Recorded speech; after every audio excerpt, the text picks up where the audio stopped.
dan Nabi mulai masuk ke versi yang kedua. Adapun sebaliknya, jika si hamba kafir berpisah dari dunia menuju ke alam akhirat, maka datanglah malaikat-malaikat penjemputnya dengan wajah kusam, membawa kain kafan yang warnanya hitam legam, yang terbuat dari rambut, ya, kasar gitu kainnya, bukan kain yang halus, ya.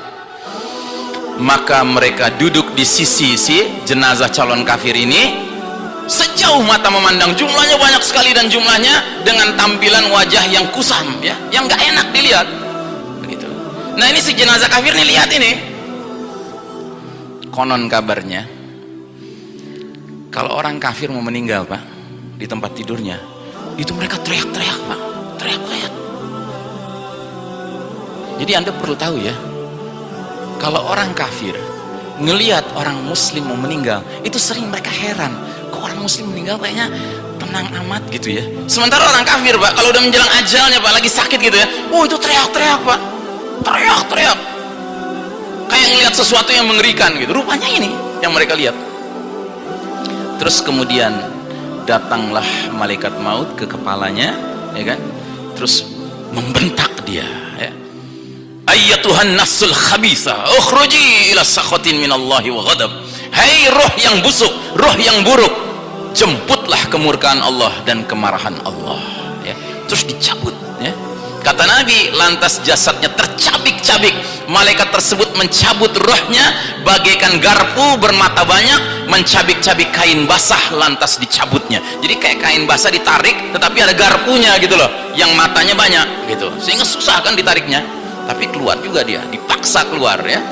Jika malaikat sudah mencabutnya, dia tidak biarkan sekejap mata pun hingga dia bungkus dalam kain hitam kelam dari rambut, dan roh tersebut pergi dengan bau busuk yang paling menyengat di muka bumi, ya. Para malaikat kemudian menaikkannya, dan tidak ada serombongan malaikat lainnya yang berjumpa dengan rombongan malaikat membawa roh orang kafir ini kecuali berkomentar, siapa roh busuk ini? Para malaikat yang membawanya menjawab, ini si Fulan bin Fulan, si C anaknya si D. Dan mereka sebut nama terburuknya yang sering manusia pakai untuk memanggil dia sewaktu di dunia, hingga mayat tersebut sampai ke langit dunia. Dan sampai di langit dunia, para malaikat minta izin dibukakan, ternyata nggak diizinkan. Langit dunia tidak terbuka bagi roh orang kafir ini, ya. Terus Nabi membacakan ayat, la tufattahu lahum abwabus samai wa la yadkhulunal jannata hatta yalijal jammalu fi sammil khiyat. Tidak dibuka bagi mereka pintu langit, dan tidak bakalan mereka masuk surga sampai ontak masuk ke lubang jarum. Lubang jarum gede apa kecil, Bapak dan Ibu? Kecil. Kira-kira ada nggak ontak bisa lewat lubang jarum? Tidak bisa. Artinya mustahil ada ceritanya orang kafir bisa masuk ke dalam surga. Mustahil, ya. Mustahil, ya. Terus kemudian Allah berfirman kepada para malaikat tadi, uktubu kitabahu fi sijjinin fil ardil sufla. Catatlah kitabnya si ruh orang kafir ini dalam sijjin. Sijjin itu sebuah kitab, kumpulan catatan orang-orang yang toleh, orang-orang yang jahat, orang-orang yang buruk, ya. Lawannya orang-orang yang soleh. Kalau orang-orang soleh dicatatnya di kitab Illiyin, kalau ini di kitab Sijjin, ya. Terus kemudian Nabi membacakan ayat, wa may yusyrik billahi faka'annama kharra minas samai fatakhtafuhu at-tayru aw tahwi bihi ar-rihu fi makanin sahiq. Barang siapa menyekutukan Allah, syirik, maka seolah-olah dia tersungkur dari langit, lantas burung menyambarnya, atau sebagaimana diterbangkan angin ke tempat yang jauh, ya. Kontan rohnya dibuang sejauh-jauhnya, ya. Kemudian Nabi membacakan ayat itu, maka rohnya kembali ke dalam kuburannya, ya. Jasadnya udah masuk ke dalam kuburan. Nah, ketika sudah masuk dalam kuburan, dua malaikat datang mendudukkannya, diinterogasi, ditanya jawab dengan pertanyaan yang lagi-lagi nggak berubah sama sekali, standar pertanyaannya. Marrabbuka, siapa Rabb kamu? Madinuka, apa din kamu, ajaran hidup kamu, jalan hidup kamu? Mahadar rajulul ladzi bu'itsa fikum, siapa laki-laki yang telah diutus kepada kalian? Pertanyaan boleh sama Pak, jawabannya sama sekali berbeda dengan jawaban orang beriman. Jawabannya selalu la adri, aduh aku nggak tahu siapa Rabbku. Padahal waktu di dunia dia yakin sekali ada Rabb selain Allah.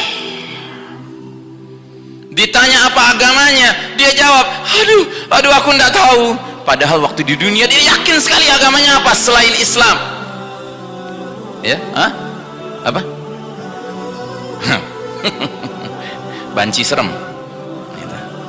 Nah, jadi dia boleh jadi mungkin agamanya bukan Buddha, Kristen gitu, bukan, ya kan? Dia waktu di dunia dia yakin benar dengan agama komunismenya, agama liberalismenya, agama pluralismenya, ya, agama materialismenya, hedonismenya, ya. Isme bikinan manusia, dia yakini itu jalan hidup dia. Tapi di situ ditanya, apa agama kamu? Enggak tahu. Itu. Ditanya, siapa laki-laki diutus kepada kalian? Aku enggak tahu. Padahal waktu di dunia ikut-ikutan dia bilang, oh Muhammad yang doyan anak kecil perempuan itu, ya kan, Muhammad yang radikalis itu, yang teroris itu, ya macam-macam dia tuduh kepada Nabi Muhammad SAW. Di situ ditanya, dia jawabnya apa? Aku nggak tahu, ya kan? Ditanya siapa Robnya, nggak tahu. Ditanya apa agamanya, nggak tahu. Ditanya siapa yang diutus kepada mereka, nggak tahu. Berarti dia punya pengetahuan atau tidak? Nggak punya pengetahuan, maka nggak ada pertanyaan keempat. Kalau orang beriman tadi kan ada pertanyaan keempat, wa ma ilmuka, dari mana kamu tahu itu semua? Ini nggak ditanya.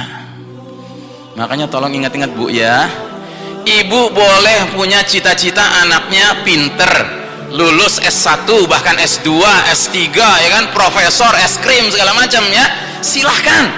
Tapi ingat, nggak ada gunanya semua ilmu yang mereka dapatkan di bangku kuliah, di bangku sekolah, kalau mereka tidak kenal ilmu tentang tiga hal: ma'rifatur Rabb, siapa Rabbnya; ma'rifatud din, apa dinnya, jalan hidupnya; dan ma'rifatur Rasul, siapa itu Rasulnya. Kalau dia tidak tahu ini, pada dasarnya dia nggak punya ilmu, sekalipun dia profesor, doktor. Itu jelas ya. Nah, jadi saudaraku rahimakumullah, dari langit terdengarlah suara mengatakan apa? Kadzaba, ya. Dia telah dusta, ya. Dia dusta bilang nggak tahu. Padahal dulu dia yakin ada Rabb selain Allah. Dia dulu yakin ada din selain Islam. Dia yakin ada Rasul selain Muhammad, atau dia yakin Muhammad itu pendapat dia seperti apa. Yang salah itu, ya. Fafrishuhu lahu minan nar waftahu lahu baban ilan nar.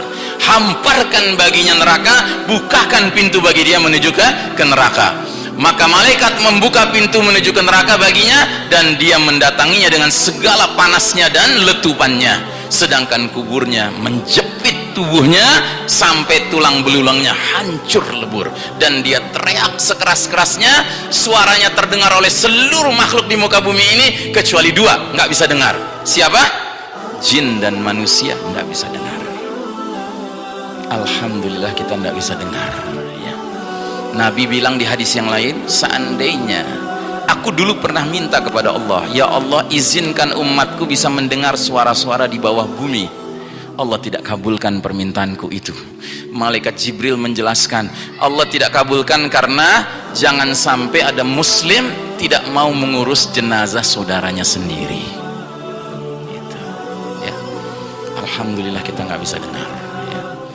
Nah, jadi datang kemudian seseorang, wajahnya menyeramkan, pakaiannya lusuh, baunya busuk, dan dia berkata, hai fulan, bergembiralah engkau dengan segala hal yang menyusahkan kamu, inilah hari kamu yang dijanjikan untukmu. Lantas roh kafir ini bertanya, man anta, siapa kamu? Sepertinya kamu datang dengan kabar yang jelek nih, dengan kabar yang buruk nih. Maka dia jawab, ana amaluka al khabith, aku kan amal burukmu, aku akan dampingi kamu sampai datangnya hari kiamat. Nah, terus di hadis yang lain dia disuruh, ya, nengok ke sebelah kanan, ada sebuah jendela terbuka. Dia lihat jendela itu, di balik jendela itu apa? Surga dengan segala kenikmatannya. Dia udah GR, masuk surga nih gua, gitu.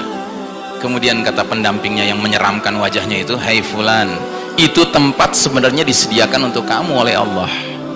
Seandainya dulu di dunia kamu tidak durhaka, seandainya kamu dulu di dunia taat kepada Allah, tapi karena engkau pilih jalan hidup durhaka kepada Allah, tidak taat pada Allah, maka tempatmu yang sebelah kiri, dia lihat di sebelah kiri neraka menyala-nyala, maka dia minta cuma satu hal saja selama umurnya di alam barzah, Rabbi la tuqimis sa'ah, ya Allah jangan datangkan kiamat, jangan datangkan kiamat, jangan datangkan kiamat.